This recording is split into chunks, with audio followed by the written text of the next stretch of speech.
So in this segment, we're going to be discussing the tainted blood scandal. This one I've been trying to cover for the last couple of days now, and I just haven't had it in me. But we're getting around to it. So from the 1970s, just some backstory: 30,000 people were knowingly infected with either HIV or hepatitis C because those in authority did not put patient safety first. The inquiry report said around 3,000 people have died because of this. The response of the government and the NHS has compounded victims' suffering, said Inquiry Chair Sir Brian Langstaff. And what happened was effectively they had hidden the crimes that were happening. There's even calls for Ken Clarke to lose his peerage because Ken Clarke was Health Secretary at the time, and he, in my opinion, gaslit people over care and things like that. So if we go from the top, the key report's findings. Patients were knowingly exposed to unacceptable risks of infection. Use of blood products was known to risk HIV by mid-1982 and hepatitis C by the end of the Second World War. Transfusions were frequently given in situations where they were not clinically needed. This one for me is particularly ugly because they purposely infected people. I don't know why. Was it to study the impacts of HIV and hepatitis C? That's what it seems like. Pupils at Trelaw School were regarded as objects of research rather than children, and this is something you saw in Nazi Germany with the testing on twins and other groups of people. Children were told they had HIV in insensitive ways, which again, that's something that would get them shunned definitely throughout school. Blood products imported to treat many people were unsafe and should not have been licensed for UK use. There's all sorts of things here. There's a lot, and the way that they've been treated by successive governments here is abhorrent. And I think this is one of the reasons why Sunak called the election, because there's around £10 billion worth of compensation that needs to go out to the victims of this scandal, and the Conservatives aren't saying how they're going to pay for it. And so I think this is one of the reasons why you've got this one. You've got the post office scandal, which again the taxpayer's going to have to pay out for. And I think this is one of the reasons why Sunak's called the election over this. But I don't want to discuss that too much because I think that the focus really should be on the victims of this scandal. And so that's, we'll cut to them and their stories. It's Tom Clark from Sky News.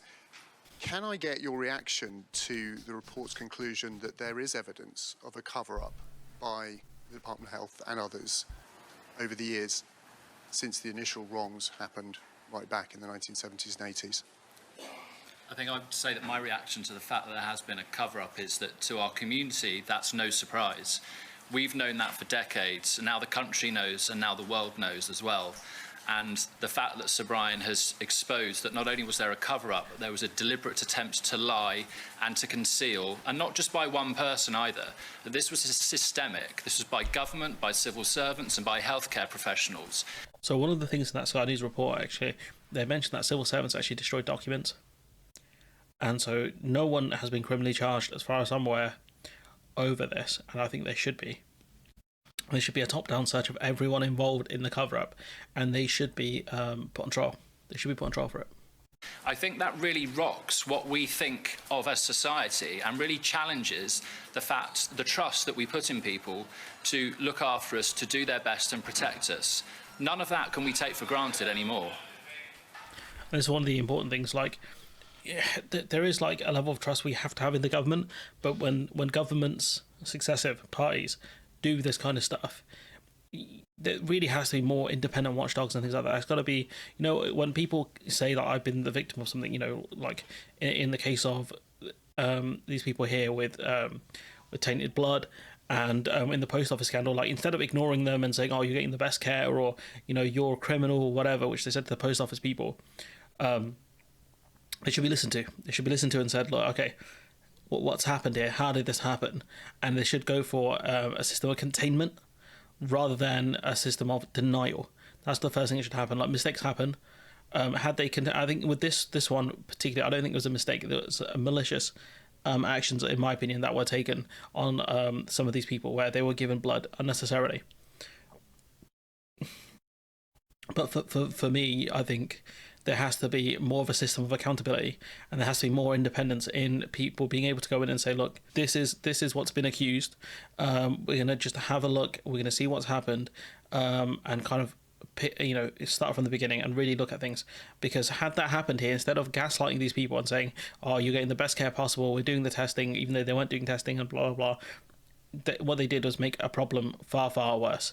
And in the end, it comes with a bigger compensation bill. The only saving grace for you, really, the person in the cover-up, is that you might not have to deal with it, but you might get hauled in front of a select committee You might get hauled in front of a select committee, and your legacy that's so precious will be tainted. And that's something where politicians don't really understand, because they forget that their legacies are always up for grabs. Whether in life or in death, they will be remembered. And if they are not around to defend themselves during these scandals, it will look infinitely worse. Thatcher was very much involved in this cover up as well, by the looks of things, and Ken Clarke potentially was as well. And his peerage should be on the line, in my opinion. And I'd just like to add that I think that that the deliberate destruction of records echoes that. It's also how we were treated as well. Sir Brian brings to the fore about how the trusts and schemes that were set up to support us have treated us as well. So this is not only a cover-up, it's actually an abuse by many people who were set to supposedly care for us. Throughout the report, Sir Brian refers to that line: the best treatment possible was given to people. And we now know once and for all that that was a lie. People have been saying that was a lie for many, many years. And now we have the definitive word on that. And this is something that they've known for a long time. It's something that the victims have known for a long time, like that they were the victims and they were gaslit as well on top of that. And this report is vindication. But the problem is, they've had to wait a long time. Some of this stuff happened, I think, since the 70s. But beyond that, people have died. People have died since then. And they will never get the compensation or the recognition that they deserved. Gaslit for generations.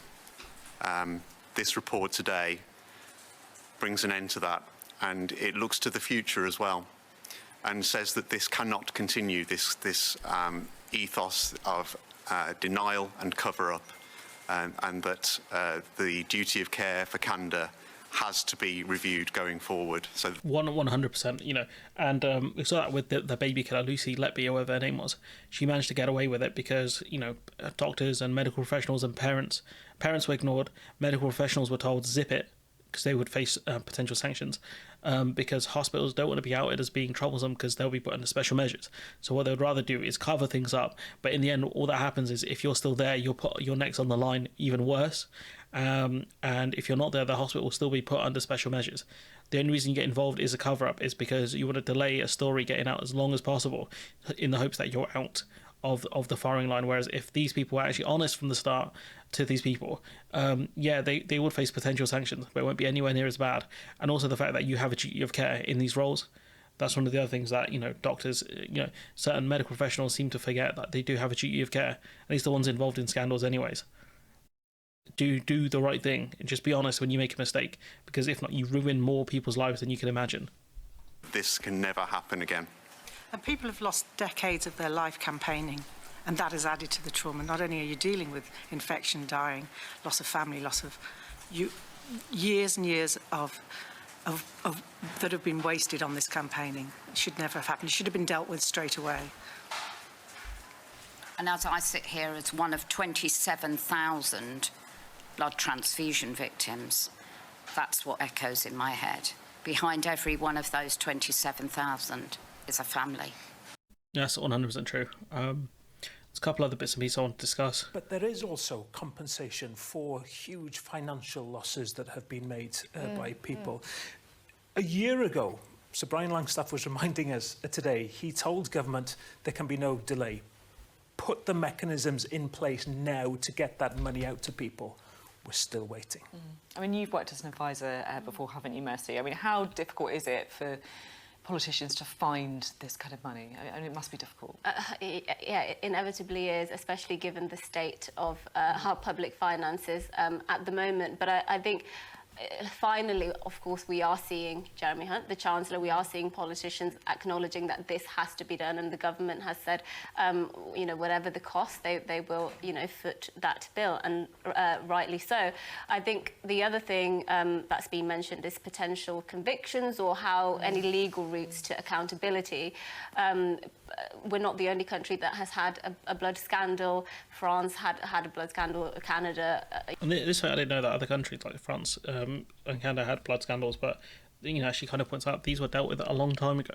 America infected blood, and there were convictions there. The French minister back in the 90s was actually convicted for his role in the blood scandal, and there's been other convictions across the world. So clearly we're far, far behind in terms of holding people to account for what happened.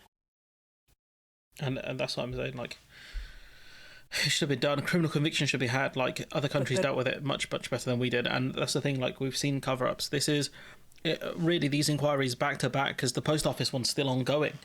It's kind of crazy, like, there is that kind of mentality of cover-up that exists within government, and that they somehow think they can get away with stuff.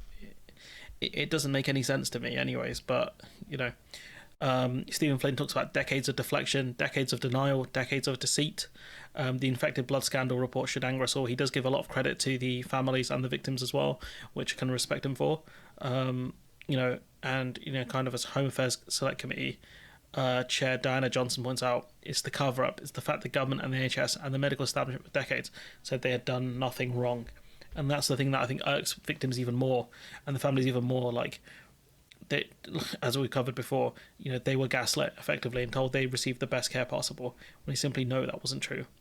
The victim saying here, we were essentially left to go away and essentially die, which did happen to some of the victims in this case. That, Matthew Mary discusses his experience of the infected blood scandal. He told he was HIV positive from age 12, which is nuts. All of these links will be in the description if you do want to watch these clips individually.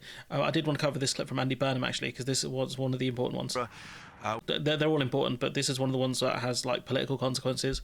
It's quite interesting because he's in a similar position to kind of Ed Davey was, in terms of he was a minister kind of after the scandal, and that's what makes it interesting to listen to what his perspective is. We haven't seen any of that yet in Grenfell or the post office scandal. Well, I'm sorry, but, we've got to get better as a country at holding people to account. And actually, there should be... Better at holding people to account. What more do you want us to do, Andy, mate? Like, this is your job as politicians to not get this stuff wrong. This is your job as politicians to be honest people when you mess up. Like, the public are very limited in what we can actually do, in terms of what we can actually call for at the end of the day. The corporate accountability. I've said today that I believe there is a case for corporate manslaughter against Whitehall departments. Entire government this was a cover-up. Well, yes, because the definition of that is if there's behaviour within a corporate entity that puts lives at risk, and that is clearly what has happened here. Because of the cover-up, people didn't know about the full extent of the risks that they were facing, and that's a very, very serious matter indeed. And how is Whitehall going to change until it is held accountable in the way that it... That's valid. It's valid. That's a really good point there. ...needs to be. So the Department for Health, then, is presumably what you're talking about. You would like to see potentially charges brought against the Department of Health and Social Care for corporate manslaughter, just to be clear. Well, I think there's a case for it, yes, because I know I was given lies as Health Secretary. So, they were saying as late as 2009 that nobody was knowingly given unsafe blood products. Well, that was a lie. And the question is, like, he says that the public need to be better holding politicians to account. What did you do to hold your civil servants to account? What did you do to hold the people who had lied to you to account? This is the same thing that Ed Davey was saying as well, like, he was lied to within his department. The question is, why did you just believe them at face value? And there has to be consequences for that, does there not? But I would also include the Treasury, because as I said before, I think it was largely driven by the fear of financial exposure for the British state. And the Treasury, I think, did that. They were insistent that there should be no admission of liability ever. And that... Money. That's what it was. Money at the end of the day. That's the thing they were scared of most, financial compensation. And that financial compensation bill has gone way up. I think it's gone way up. The inquiry costs, potential legal fees. The only difference now is, instead of, say, a kind of a John Major government or a Tony Blair government or a Gordon Brown government holding the bag on this one, it is a Conservative Rishi Sunak government that is holding the bag on this one. But he's going to throw that like a hot potato straight at Starmer. And if Starmer does win the general election, this is going to be one of the things that's going to be there. And I think this is one of the reasons he's called it. I don't know what's going on specifically. I think there is a Grenfell inquiry going on. There will be compensation for that. There is obviously the one of the post office, as we mentioned, and there is this one. This will go into the tens of billions, all three of those. And that's something a Labour government is going to have to deal with, and I don't know how they're going to deal with it. I'll be honest. This is the last, I think the last one we want to discuss on this. Actually, no, there's a little bit more, saying Colin John Smith, he weighed just £13 when he died, age 7, infected during the contaminated blood scandal, and this is where his family deserves closure as well. He's just a boy when he died. Like, it's just this could have been many different people in the country at the time. You could have easily been infected with this tainted blood. How do you compensate a family? Not just family members who have lost, people who have lost, adults, husbands or fathers and things like that. How do you compensate a family that have lost a child? How do you compensate them financially for that? What? How are you supposed to apologise to a person who's lost a child and said, "Oh, sorry, because we messed up, because we gave your son tainted blood, his life was basically ended, age 7." Weighing 13 pounds. What are you supposed to say to a person like that? I don't get it. I don't like how do you? There's no money in the world that can compensate this family for what they lost. There isn't. They lost their son at the end of the day. Rishi Sunak's talking about a day of shame. This is a day of shame for the British state. Today's report shows a decades-long moral failure at the heart of our national life. From the National Health Service to the civil service, to ministers in successive governments, at every level, the people and institutions in which we place our trust failed in the most harrowing and devastating way. They failed the victims and their families, and they failed this country. And the result of this inquiry should shake our nation to its core. No, he talks about there should be no delay for compensation, but then he's called a general election. He's saying whatever it costs, but he won't be in the driving seat to deal with that because he's a coward. And Sunak can talk all day about day of shame and the speed and whatever, right? But in the end, he was forced to speed up the compensation process. This from the 5th of December last year. MPs have backed a move to speed up the compensation for victims of the impacted blood scandal, delivering the Prime Minister his first Commons defeat. Ministers will now have to set up a body that runs the scheme within 3 months of the bill becoming a law. Where this bill is in Parliament, actually, I should have really Googled that beforehand. But point being is that the Tories won't have to worry about this one. Even though they lost, they won't have to worry about it because of the general election. And so, talking about speed and all this stuff, the importance of that and, purposely delaying it, it just shows you how shameless the geezer is, honestly. He's a massive fraud. Let's be real. Sunak's a massive fraud when it comes to talking about a day of shame. If it was such a day of shame, you wouldn't have delayed it. Your party would not have delayed it as much as you have done.